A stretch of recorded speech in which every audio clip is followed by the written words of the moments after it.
I'm James Casey. I'm the director of the Virginia Serious Games Institute. We've got a video that does a virtual tour of the VSGI, and we're going to let it speak for itself and let some of the stuff in the VSGI speak for itself. So it's going to run for a little while. While it's going, feel free to ask questions in the Q&A box or in chat, and we will get to them as soon as the video is over, about halfway through.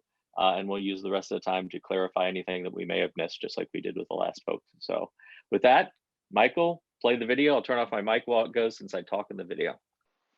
Hello, welcome to the Virginia Serious Games Institute.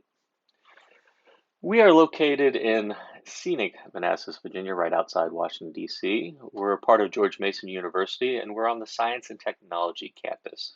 We're going to take a quick tour of the VSGI and tell you about what we do and show you some of the things we do. There are really three things that the VSGI does well. We are dedicated to outreach, applied research, and incubating small companies that deal in serious games. If you're not sure what serious games are, they're like entertainment games, but their primary focus is education, simulation, training, etc. But they still need to be engaging and fun. And so what we do is we set up a place where startups that are founded by students or alumni, faculty, or outside interests can start a company dedicated to serious games, and we help mentor them. We give them all the resources they need to get off the ground and be successful. As well, part of this is we work with companies to look at the latest technology, latest game technologies in psychology, and figure out how to make their tools or their training better. And then finally, we do outreach. So not only do we have a graduate and an undergraduate degree in game design, but we actually teach middle school, high school students and adults how to make games. And so we do a lot of things at the VSGI, but let's meet some of the companies inside of our incubator. We'll start with Historical Movement Archive, and we'll let the companies speak for themselves. Motion capture technologies allow us to take movement and preserve it in a three-dimensional digital form. For the first time in history, modern technology is offering us the ability to preserve the movement depicted in antiquarian books and manuscripts. We can recreate and interpret the historical movement in digital form so that it can be preserved, shared, and studied all over the world. It is a Gutenberg moment for historical movement and movement research. The Historical Movement Archive combines many academic and movement disciplines into one research program and facility. This multifaceted research program is the result of a collaboration involving the Folger Shakespeare Library and George Mason University research professor Brad Allen Waller. The Historical Movement Archive is dedicated to research, analysis, and preservation of previously unavailable movement knowledge, and to making that knowledge available to researchers, teachers, historians, and movement artists around the world.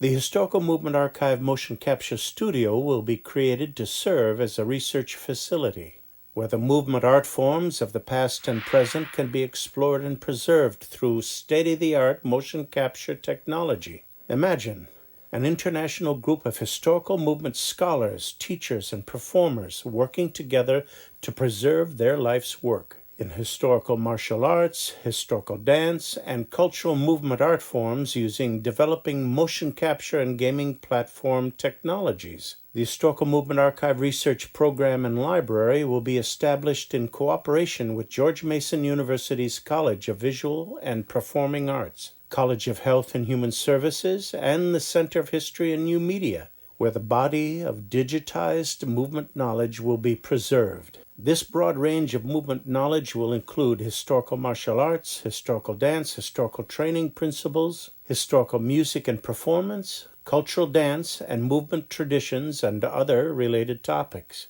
Imagine the history of human movement being analyzed using the highest standards of research, contributing to the advancement of our understanding of biomechanics, kinesthetics, proprioception, and the science of historical and cultural movement. Imagine this work creating new fields of research, such as kinesthetic anthropology and kinesthetic relativity. The Historical Movement Archive Studio and Library involves the collaboration of many national and international cultural and educational institutions. I want to express how grateful I am for my visiting scholar-in-residence at the Virginia Serious Game Institute here at Mason. It has been an opportunity of a lifetime, and I am deeply grateful.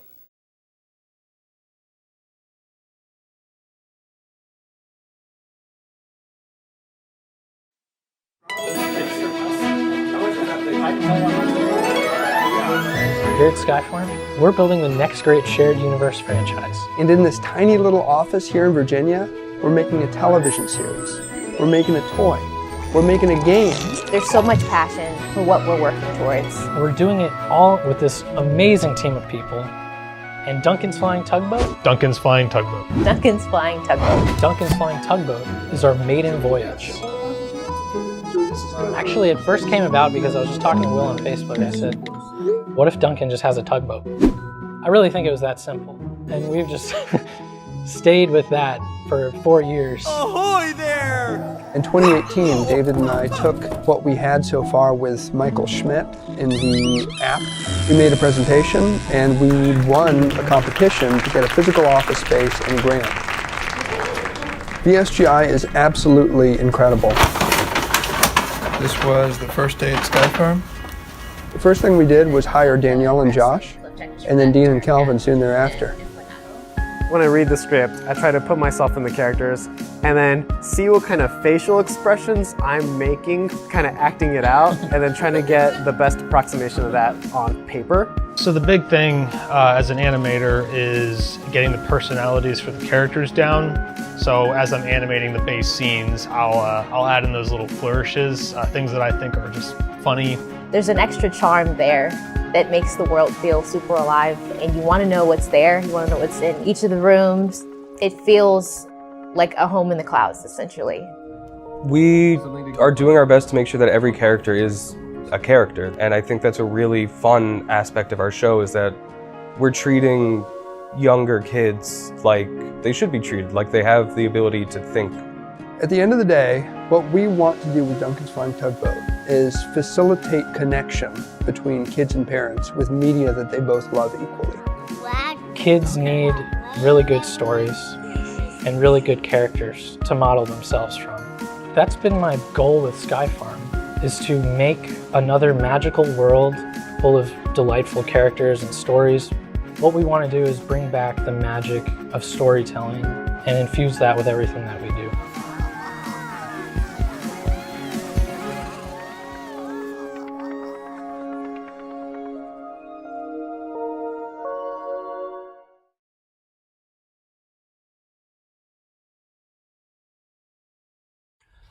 Welcome to the virtual tour of NomEr Technology.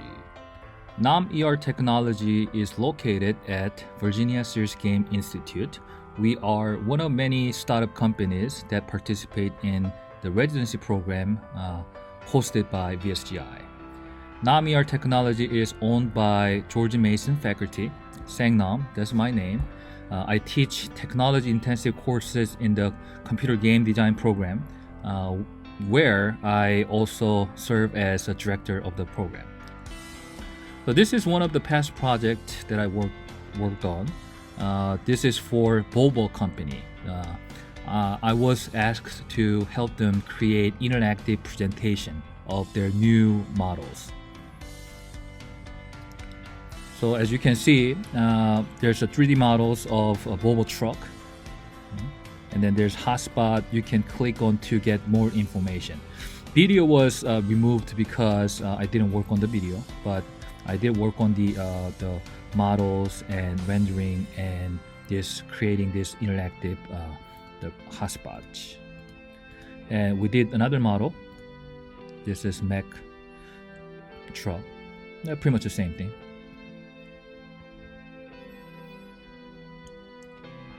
Okay. And next project is we worked on a prototype of historical movement archive. So what it was, we tried to archive 15th and 16th century fighting movement. So we created avatar, and then we used motion capture technology to capture those historical movement, and we put it into this virtual reality space. We also create that arena which mimics which is kind of replica of Bear's Garden in 15th and 16th century in England.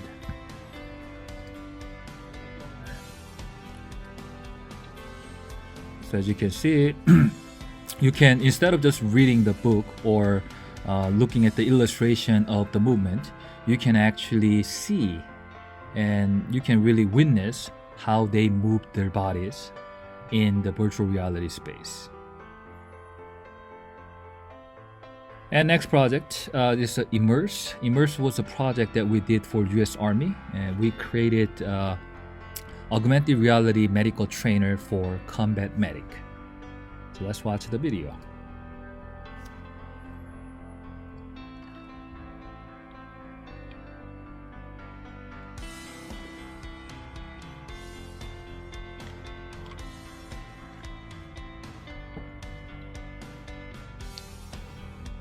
So this is image target, and once image target is recognized by the app, and as you can see, it displayed a 3D model of the instruction and what to do.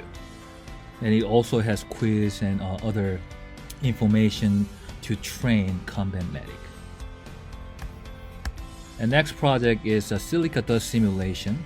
So we work with the people at School of Engineering, and they wanted to create some educational material for construction workers to understand the danger of silica dust. So we can kind of scan through. So as you can see, there's a blueprint, and then you can go to each station, and then there's a little demo like this, and then silica dust coming out, and then you can actually read the text, and you can have the test. So there are a few other animations. So this was prototype. So we did like 5 stations.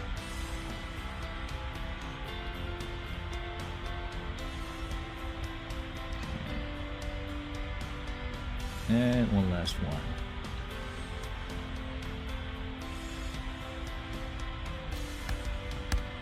And current project we're working on is the team that I'm part of got fund from USAID, United States Aid for International Development.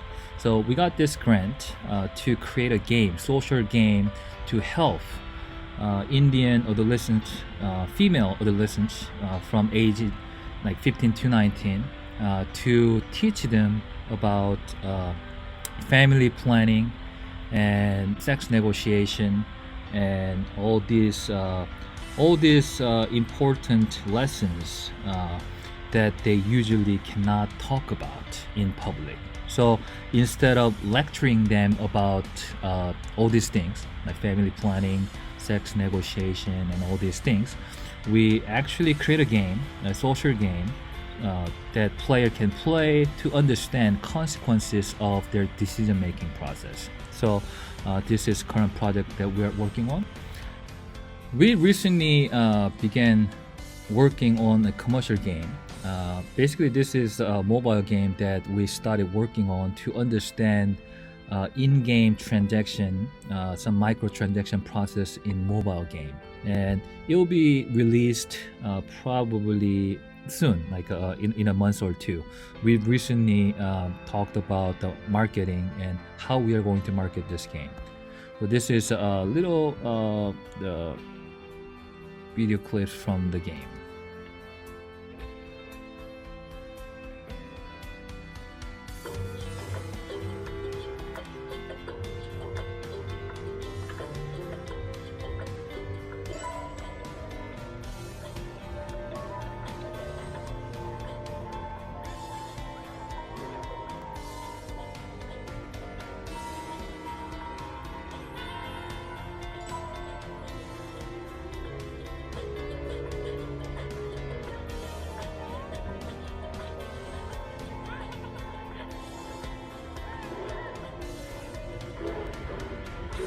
So this is the little advertisement that you have to watch to get more treats.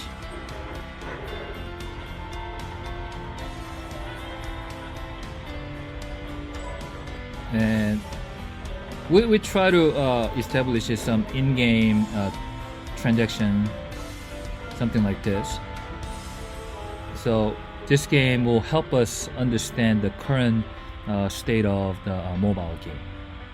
Okay, that's all I have for now. And if you have any question, please reach out to VSGI. Then you will be able to be connected with me. Thank you.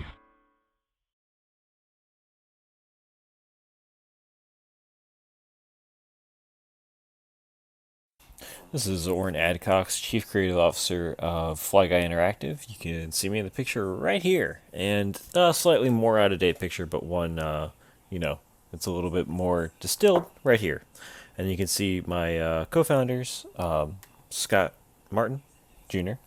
and Jackson Romero right here. And you'll notice Scotty's mysterious because he refuses to give me a picture. But right here, we make a whole bunch of different games. It's both serious and entertainment games. So serious games, if you're not familiar, are games for a purpose, outside of just the entertainment elements. It's not just teaching, people how to jump in Mario, but it's teaching, kids math, or in some cases even, USAID workers, for example, we've worked with and trying to get them to understand how aid works. Or, maybe we're evaluating kids on the back end of a game and trying to figure out what social and emotional issues they might have or what strengths they have and kind of analyze that in a fun way. We also do some entertainment game stuff. You can see here a pixel art based escape room game. It's targeted for mobile. That one's still under development. And we also have here, it might be more interesting to you, is a fighting game based primarily on musically based characters. And you can see a little bit of a clip here. We've worked on a couple different things, everything ranging from trail projects where it's, an ecology based, like how to clean up a trail and maintain that process, all the way to, like I said, USAID, to child psychology. We've even worked a little bit in analyzing some Navy games for educational purposes in that regard. But we do have a whole bunch of different stuff here. We work with Historical Women Archive in close collaboration that you may have already seen. If not, here's a picture of their stuff. But we do a whole bunch of different things here. I got started primarily doing my undergrad at Mason, kind of fell into game design a little bit accidentally. I started out as an art major and then picked up a double major. And then I actually did my internship here at the VSGI quite a few years ago. And then sort of got approached, asked if I wanted to kind of found a company, and it flowed naturally with the progression of, where I was as a student and just coming out of undergrad and into grad school, actually. So from there, founded a company, ended up getting contracts, ended up making lots of contacts with the various work I've done. I've worked with MGTA that you guys are obviously familiar with, having taken these classes. I've taught for MGTA as well. And it kind of has become a very interesting experience, a little bit of a happenstance. So I guess my recommendation for any of you is to, follow those leads that you find with your opportunities. It might take you in ways you don't expect. I wish I could ask you questions right now, but obviously since this is a pre-recorded thing, I wish you well in all your game design endeavors. All I can say is, build your portfolios, keep working at it, and, there's so much good information online that you can find, even in YouTube tutorials, that you can continue your education as much as you can. So keep at it. Game design's excellent. It's really rewarding, and good luck to you all.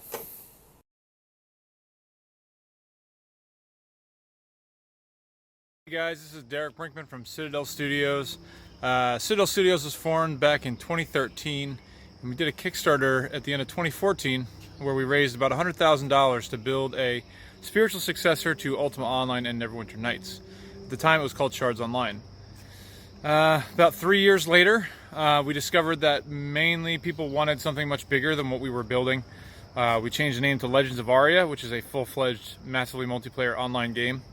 And we launched it on our own website in early 2019. We launched on Steam in August of 2019. Then we went free to play at the end of the year. And the game is doing great. We have thousands of players who enjoy playing the game. We're now working on a couple of other projects, trying to figure out exactly what our next game will be.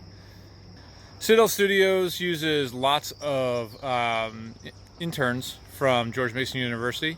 Some of them have gone on to do bigger and better things. So one of them is working at Bethesda Studios right now as an artist and environment/level designer. And one of them is now working at Naughty Dog as a 3D texture artist. we're always looking for talented people to come join us and work with us. So if you think you might enjoy working with us as an intern, feel free to shoot us your resume, and we'll be in touch. Thanks.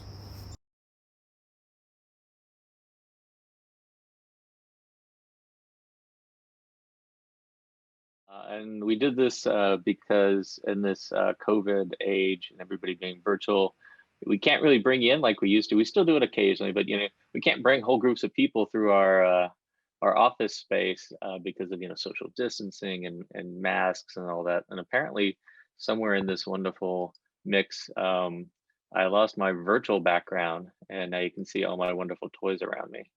Oh, it's because I got signed out. That makes sense. So yeah, it's messy behind me. So I've got 2 questions so far. We'll take them in order. Start with Ron's. What are the plans to bring the computer game design program to the SciTech campus? Timing. Honestly, Ron, you probably have a better answer for me than that, or maybe Colby does. But essentially, I think what's being hinted at that question is that we do have an undergraduate and a grad degree program, and obviously from watching the video, hopefully people take away that students come over to us and work with us in various different ways. And part of what we want to do is we want to increase the presence of people that are learning within that program on the SciTech campus as well, because we have a lot of resources already in the VSGI. And then it makes sense because they can start to work and or start their own companies. And so one of the things that we're doing is the new buildings and or new uses of space on SciTech campus are happening in the next year or so. We're going to be taking some space that's currently within the same Katherine Johnson Hall where we locate, and we're going to be adding like audio and classroom and motion capture space so that we can actually have classes from our undergraduate and graduate program on the SciTech campus. And then they can also work with the companies, and we can make a lot more synergy between the programs. And I think that's going to be amazing. And what's really good is we're working on adding a PhD in serious games. And a lot of that will be focused on being out at the SciTech campus too. So a lot of things for folks that are out here at the SciTech campus. A lot of promising things are coming out and ways for us to expand. And then Bill had something in chat about any healthcare applications. Yeah, I mean, obviously, we see a lot of different things. NomEr worked with us with the one for the Army, which was the medical trainer. It was the ability to use augmented reality and virtual reality to show you how to do medical procedures. Because we've all seen on movie or TV where somebody's having trouble and they have to jam a pin in their neck to get them to breathe, and everybody who's in the medical profession cringes at that because you're like, you just probably ruined this guy's throat. And so having to be able to train medics in the proper way to do this in various situations, as well as to have an ability that, let's say a medic is the one that's down and they've got a regular Army person, grunt, whatever you want to call them, has their phone, they could actually be walked through it. And then in the future, we're looking at taking that same technology, and through like a headset, having your phone and some goggles or a HoloLens or something, be able to actually assess you while you performed it along with that augmented reality. So we could actually gauge how people are learning and help them to do it better. And then there's gamification happening all across the health field, from little things like how Fitbit tries to make it competitive to I've seen insurance companies that have offered reward programs for doing things to make your health better by taking stuff off your premiums. All things that when you think about the psychology of what games do well, and the reason we really promote serious gaming is if you're engaged, if you see something that motivates you, then you will learn better, or you will be persuaded to do things, or maybe change your mind. And so there's so many ways that games can be more than just, hey, it's Fortnite, or whatever the latest game is that people are playing, right? Among Us or whatever it may be. It's like, yeah, that's great, but if we can take that same stuff and make it fun for folks, whether it's, teaching them how to do open heart surgery, or whether it's teaching them how to work on their brain, or whatever it may be, right? And you've seen this already with some of I think Bill, you mentioned this, right? It's like you start to see simulations and they're crossing over. And they'll also start to incorporate VR into AR, into both training and perhaps surgery, right? Because the more information that we can provide folks in any situation, the better. And we've been working with folks like at Ionova and other healthcare areas to figure out how we can use this technology to hopefully increase what they can do. It's one thing to model a surgery, just a general open heart surgery, but if you can take the scans of somebody's unique body and then port that into a simulation so that you're actually performing the surgery ahead of time on that patient's unique physiological, I can't say that word, physiology or whatever it is, their basic, like what their body is, because they might have different things going on, and then a normal person or a regular person, or I don't even know if that's the right word for it, but you know what I mean. It's that technology that we can bring to the table, and then we can add some motivation, engagement, and that's great. I haven't seen any other questions, so I'm just let me clear that one out. But as I mentioned in some of the notes while the video was playing, these technologies that we teach in these programs and through the Serious Games Institute really cross over in a lot of industries at this point. There's this program called Unity, and there's a program called Unreal, and these are the engines that drive these simulations or games or even commercials at this point. If anybody's seen the Netflix series, not Netflix, sorry, Disney with the exclamation point, Mandalorian. Basically, instead of the old school green screen and projectors and things like that, they have giant TV screens that almost do a bubble around the actors.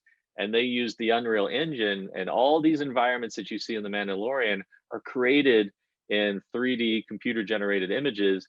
And not only, basically you're seeing an actor right in front of this moon or this planet or on a spaceship, the actors get to see it too instead of a green screen. So they're able to react better. The lighting reacts better on them, and it creates a much more convincing effect by using this game technology in the movies, essentially. So lots of cool things that we're doing with Serious Games and lots of opportunities. So obviously folks like Bill or other folks that are out there, if there's ways you want to collaborate, reach out. If you have questions, reach out, go to the vsgi.gmu.edu website. We have a speaker series and all that stuff.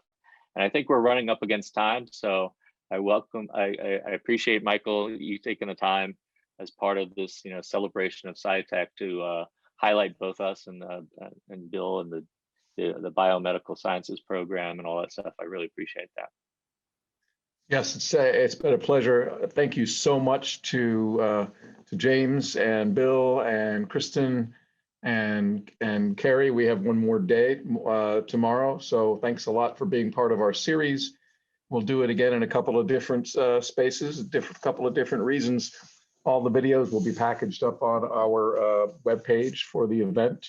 We'll repurpose that, and we'll be sending out a link to that webpage to all registrants, all participants, and all of our lists once that page is complete, so that we'll leverage the videos a little bit. Thanks again, everybody. Have a great day.